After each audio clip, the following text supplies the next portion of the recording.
Joining me today on another episode of the Gray Area Podcast. Be sure to follow us on Twitter, Facebook, and Instagram at Kevin Gray Sports, and subscribe to the YouTube channel also at Kevin Gray Sports. He is a beat writer for The Athletic New Orleans, covering the New Orleans Pelicans. His name is Will Guillory. Will, what's going on, man? I'm doing well, man. I appreciate you for having me on.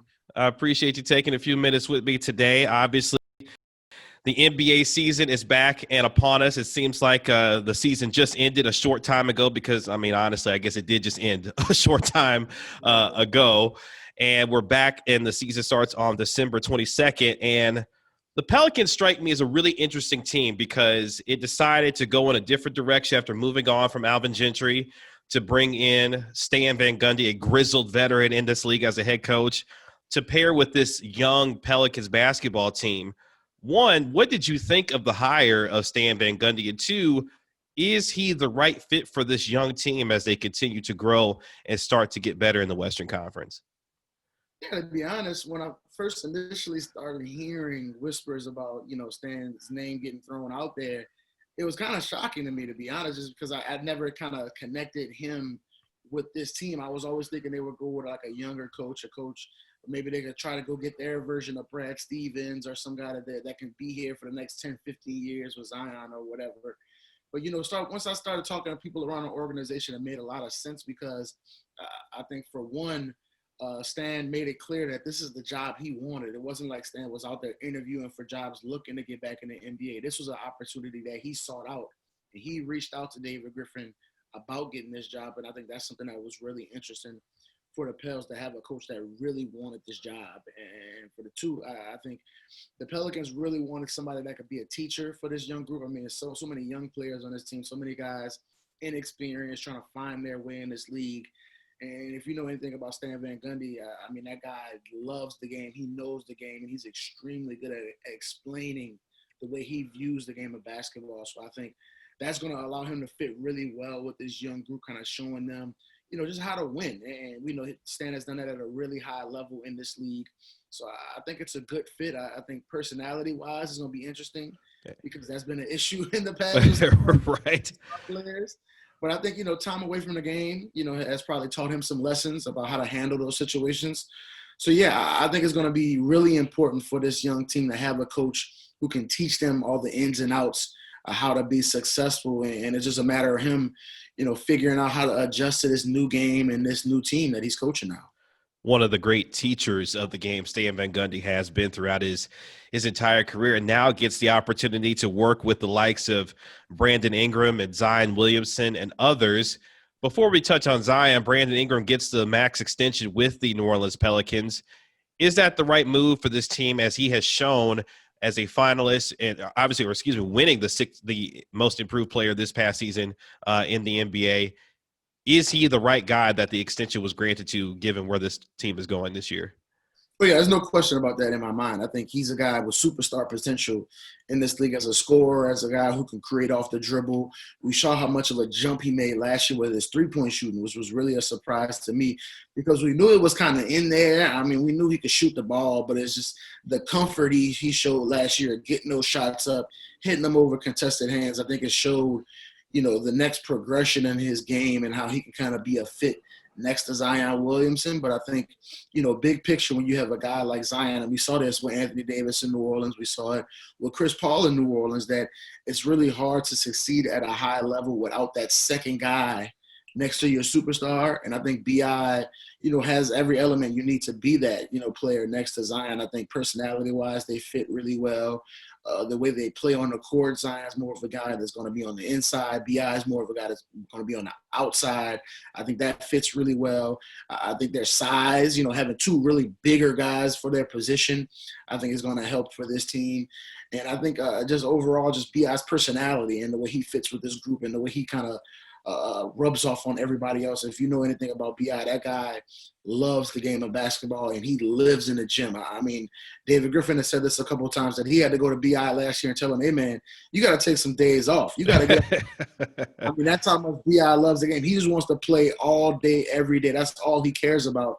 And I think that's the type of culture New Orleans wants to instill with this group a team full of guys who love the game. They want to put in the work, and they love to play together. And I think you already see some elements of that. Brewing last year, obviously they didn't succeed as much as they wanted to, but I think having Zion and Bi as the guy as at the forefront, I think that's a great step forward for this team. And now it's just a matter of building those guys up, helping them develop, and then putting the pieces around them to allow them to be successful. And obviously, one of the faces of this team and one of the budding faces of the NBA, of course, is Zion Williamson. And when you think about his game and his progression, is he ready in your mind to take that next step to continue the evolution of his game, to give himself the opportunity to start being in that conversation as one of the better players in the NBA when you start looking at the totality of his game? Yeah, I mean, I think he's got to show a lot of that this year. Obviously, we gotta see it. I think it's one thing to say we see the potential, we see the skill. I think it was pretty much shocking to everybody to see how effective he was almost immediately going into his rookie season. I mean, the guy sat out half the season, came back and was averaging 20 a game, shooting damn near 60%. It was unbelievable the stuff he was doing, and he still wasn't even physically right for the most part, which is scary for the rest of the league. It wasn't Right. gonna be once he is right. But I think the big thing for him is, one, he's got to get himself in physical shape, correct? I mean, he's got to put in the work, and I think from everything I've heard, he's been putting in the work during the offseason, getting ready for the season. But I think he's got to really take that conversation about, is Zion too fat? Is he going to stay healthy? Is he ready to play 82 games? I think he's got to take that conversation personally. I think that's something we've seen from the greats in this league. We've heard, in The Last Dance with Michael Jordan and Kobe Bryant and LeBron, how they've taken the slights they've received throughout their careers and used it as kind of a fire to help them, during their journey. I think Zion's going to have to do the same thing because he's going to garner the same type of attention as those supreme guys. He's got to be able to hear all of the complaints, all of the jokes, all of the memes people throwing out there on Twitter. Yeah. He's got to use it to bring the best out of himself. And that's the only thing I can really say. We know he's got the skill. We know he's incredibly gifted. He's got unbelievable size, athleticism, the touch around the rim.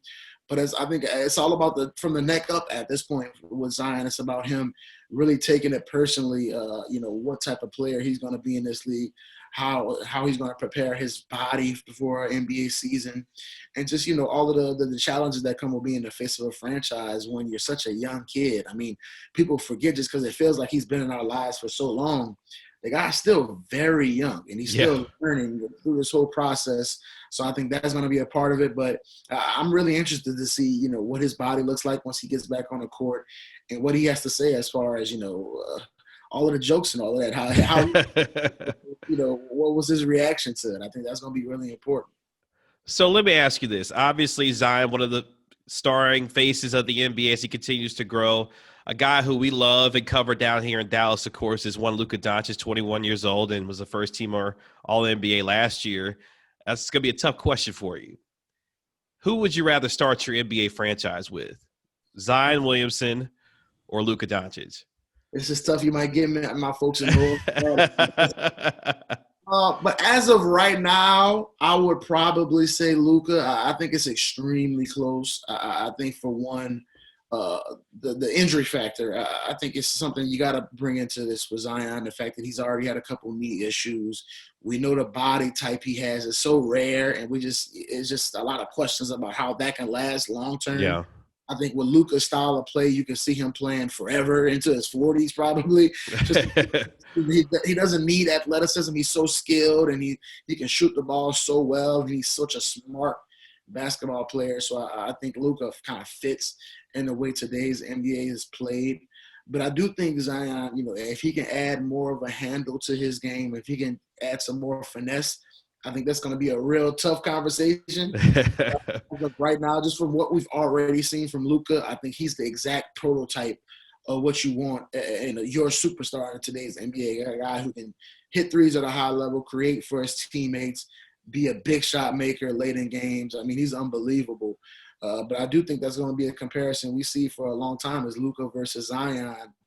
And it's really interesting because, they're polar opposites in a lot of ways. Right? Like Yeah. Luka's from Lithuania or wherever he's from, and Zion's from South Carolina, and one's a power forward, one's a point guard. I guess you call Luka a point guard, but yeah, I think as of right now, I think I got to give Luka a slight edge, but I think Zion's right on his heels, depending on what we see this year. And it's interesting because as I started thinking about both the Mavs and the Pelicans, it seems like there are a couple of franchises. While the Mavs did make the playoffs last year, it seems like both of these franchises are in a very similar place. You have two veteran head coaches with Van Gundy and Rick Carlisle, young superstars, and Zion Williamson and Luka Doncic with a supporting cast around them that seems that they're all growing together. Where do you see teams like the Mavs and the Pelicans fitting in the Western Conference, given how top-heavy it is with the Clippers and the Lakers and others? Where do you see these couple of teams as far as the West is concerned going into this year? Yeah, I think it's really interesting because in a lot of ways I think you're right with the comparison, but I do think they're very different situations because I think the Mavs have proven over time how much players can kind of buy in on what they're selling as far as the coaching staff, as far as Mark Cuban as an owner.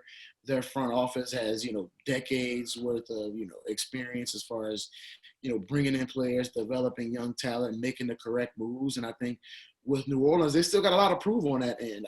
I think, Stan Van Gundy's a guy a lot of people respect. We know David Griffin has made some incredible trades since he took over here in New Orleans, but there's still a lot for them to prove as far organizationally what they can do to kind of help these young stars reach the level. I think we've seen guys like Chris Paul and Anthony Davis look at this situation in New Orleans and say, hey, I'm probably better off elsewhere. And I don't think we've seen that as much in Dallas. Of course, we've seen big names leave there.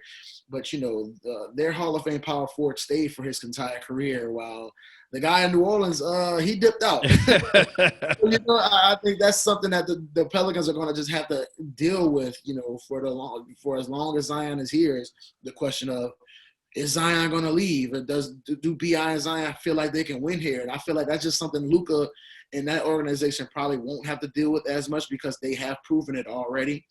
But I do think it's going to be a battle in that Southwest. You could probably throw John Morant and the Memphis Grizzlies in there as well as far as these organizations that's, for the next decade probably going to be battling it out with these young stars. And I think for the Pelicans, they're going to always have to kind of overcome that stigma that's been there with the Anthony Davis and Chris Paul thing, hanging in the background, and they're going to have to go over the top to prove that they can do what it takes to put Zion in the right position to win.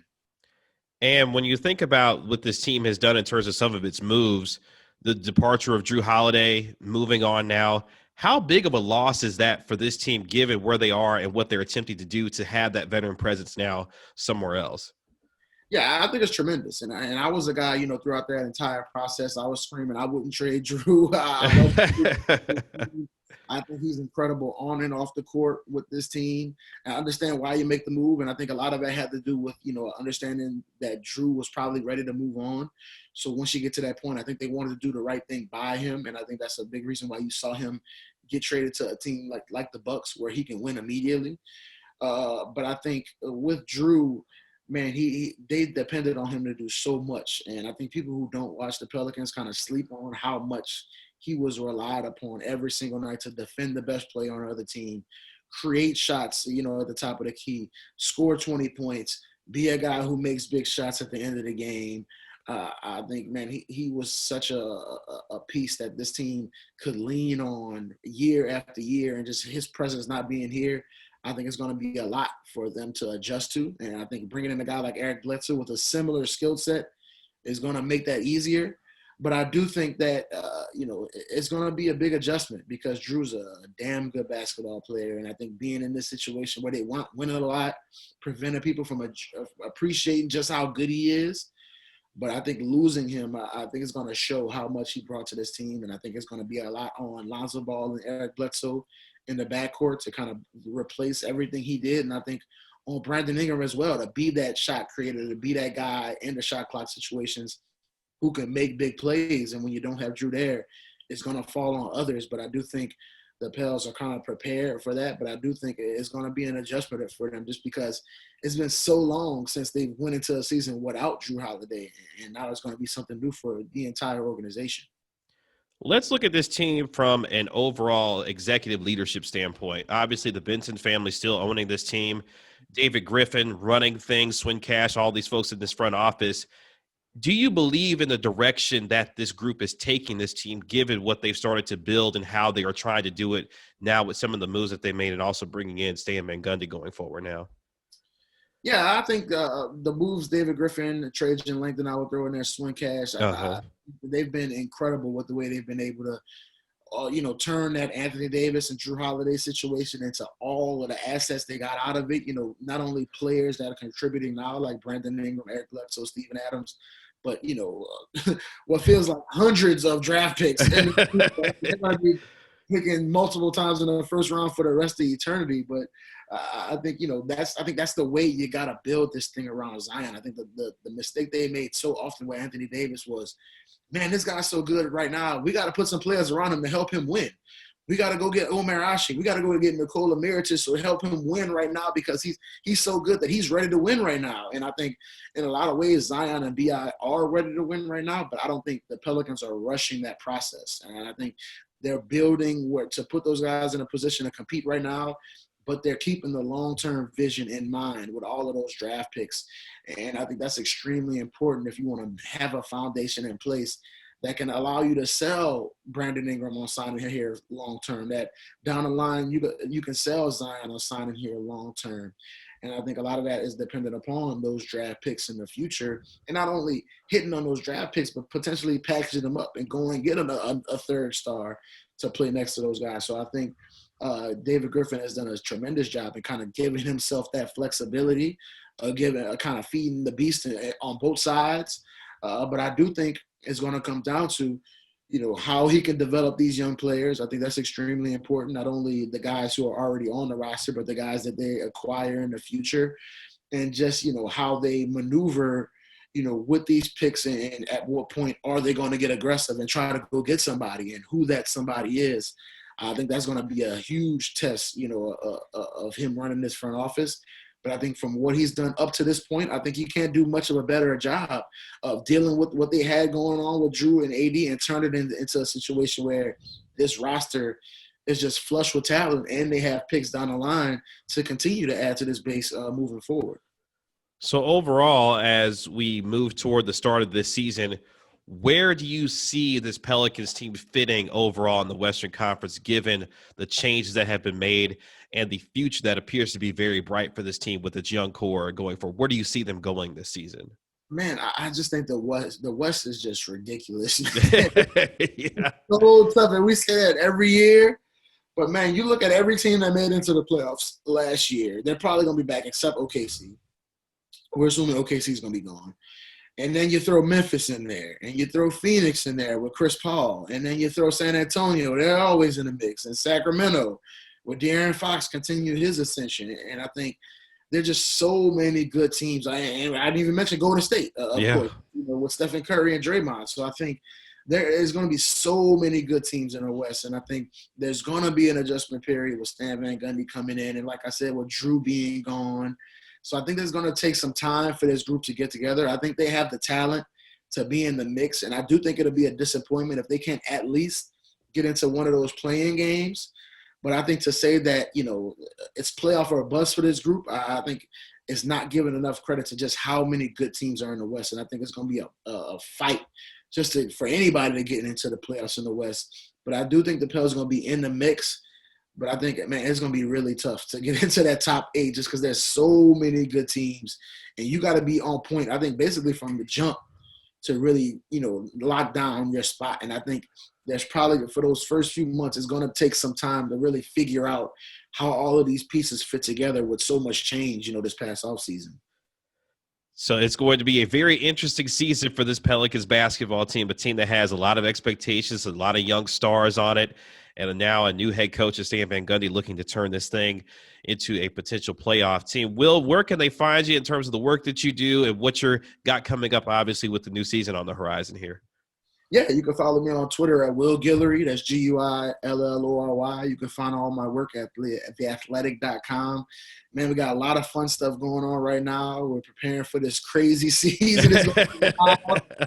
But I'm looking forward to it. We got some fun stuff coming up. I got a really fun story coming up here in the near future with Zion. So, yeah, I'm excited about what we have going on, and I can't wait to see what this wild season is going to look like, man. Crazy, as if the stuff isn't crazy enough always in New Orleans, but it's going to be even crazier this year. Yeah, it's going to be a fun season that's already around the corner, it seems like. You can follow him on Twitter at Will Guillory. Does a terrific job covering the Pelicans for The Athletic, and can't wait to see all of his work that he does for this team this upcoming season. Should be a fun one for the folks down there in New Orleans. Will, thank you so much for the time. Really appreciate it. And we'll have to do this again sometime, man. Appreciate it. No, for sure, man. I appreciate you for having me on. Definitely.